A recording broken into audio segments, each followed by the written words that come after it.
Yun po, good morning mga kabrad, good morning mga kapalats. So dito na nga pala tayo sa sa pupuntahan na, hindi pa naman, doon sa taas, doon natin pinarking yung motor, tapos lalakarin natin to siguro mga 15 to 20 minutes lang. So bibisitahin niya pala natin si Abin. So yan Brad,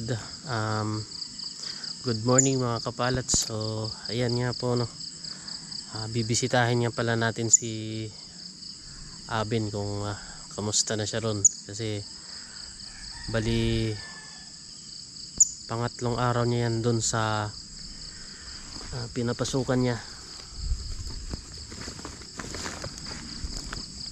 Ano siya ron, caretaker. So meron din siyang inaalagaan, tapos binabantayan niya yung siyempre yung bahay doon. Kaya kumustahin natin si Abin. Tara, medyo maano ako, may dala tayong bigas 1 kilo, ito sardinas, tuyo, yan ang dala natin. Mag-ano tayo dito, mag-overnight. So update tayo dun sa taas pag malapit na tayo dun sa kanya. Right,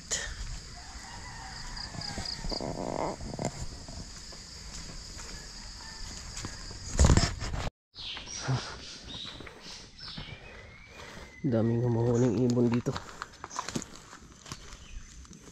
Medyo madalas yung kalsada, daan.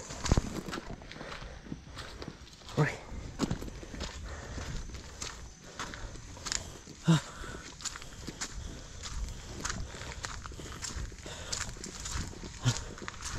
Mas gusto ko ng ganito kasi na-exercise tayo. Papawisan kahit pa paano. Kasi lang putik yung daanan dito. Madilim pa dito. Dito tayo sa tuktok ng bukid.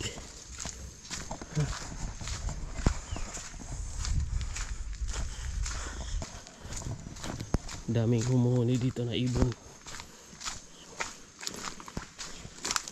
Sinasaan na tayo sa bukid na. Layo-layo pa konti. Pakarin natin. Right. Okay, mamaya ulit.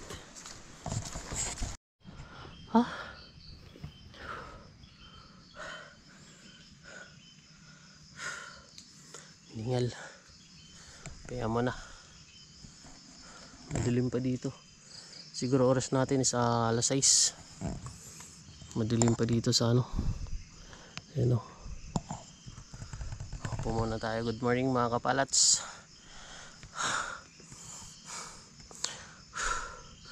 Mas okay pa to sa ganito. Mas okay pa ng ganito kasi na-exercise ka.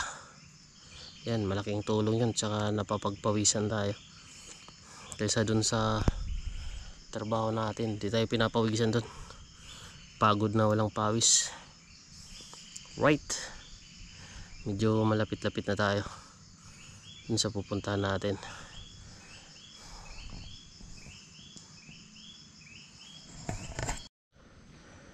Pahinga konti. Dun sa unahan may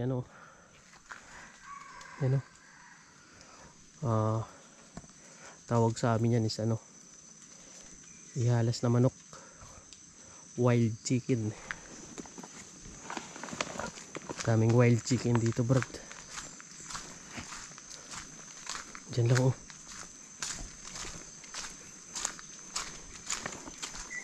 Tinilaok. Yan, diyan lang lapit lang mga dito, wild chicken. So naku, kung doon yan sa amin ay wala na yan. Daming dito. manok ihalas. Yan, malapit na tayo Brad. Diyan sa unan na yan. Diyan na si Abin nakatira. Bak parang tulog pa ata eh. Kasi yung sabi niya ano daw, sasalubong daw sa akin kasi yan eh. May mga dala tayo eh. Bigat. Aray. Pero yan mo na, baka tulog pa.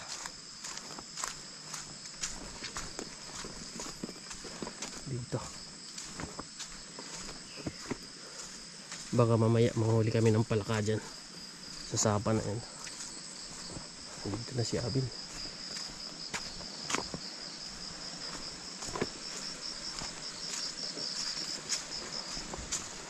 Dito na siya. Yung bahay na yun. Diyan siya nakatira ngayon. Bali pang pangatlong araw niya dyan.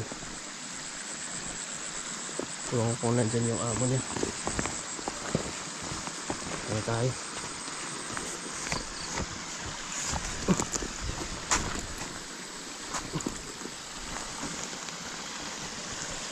Ganda. Ben! Okay, naririnig.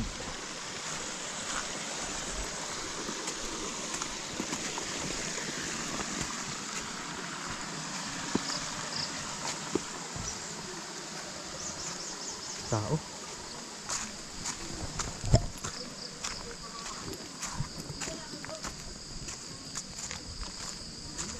Bago-bago siya.